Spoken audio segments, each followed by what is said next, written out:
पितृपक्ष में दान करे ये सात चमत्कारी चीजें, जब उठेगी सोई तकदीर। ऐसी मान्यताएं हैं कि पितृपक्ष में दान करने से पितृदोष समाप्त हो जाते हैं और जीवन में चल रही समस्याएं खुद व खुद समाप्त हो जाती है। आइए जानते हैं कि पितृपक्ष में दान करने की विधि क्या है और इसमें कौन से दान महादान के समान होते हैं। ग्रहों के राजा सूर्य जब कन्या राशि में पहुंचते हैं तब महालय पक्ष में पितरों को बहुत तेज भूख लगती है और धर्मराज के निर्देश पर वो पृथ्वी पर अपने घर आते हैं।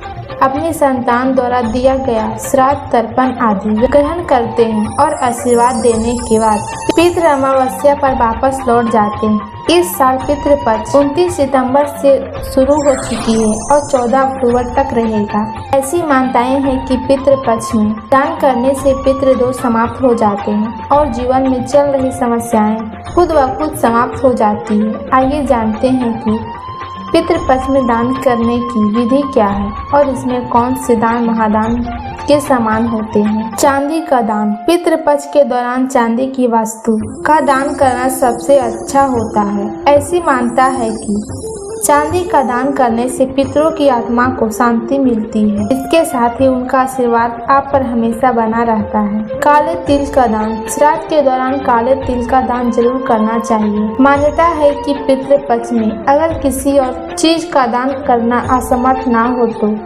काले तिल का दान तो अवश्य करना चाहिए। गुड़ का दान। गुड़ का दान करने से पितरों को विशेष संतुष्टि प्राप्त होती है। इससे पितरों की आत्मा को शांति मिलती है, साथ ही घर में सुख शांति बनी रहती है। ऐसी मान्यता है कि गुड़ का दान करने से घर का कलेश भी दूर हो जाता है। अन्न का दान। पितृपक्ष में अन्न का दान महादान माना गया है। मान्यता है कि इससे पितरों को तृप्ति मिलती है। पितृपक्ष में अगर आप अन्न दान करना चाहते हैं तो गेहूं और चावल का दान सर्वश्रेष्ठ होता है। नमक का दान।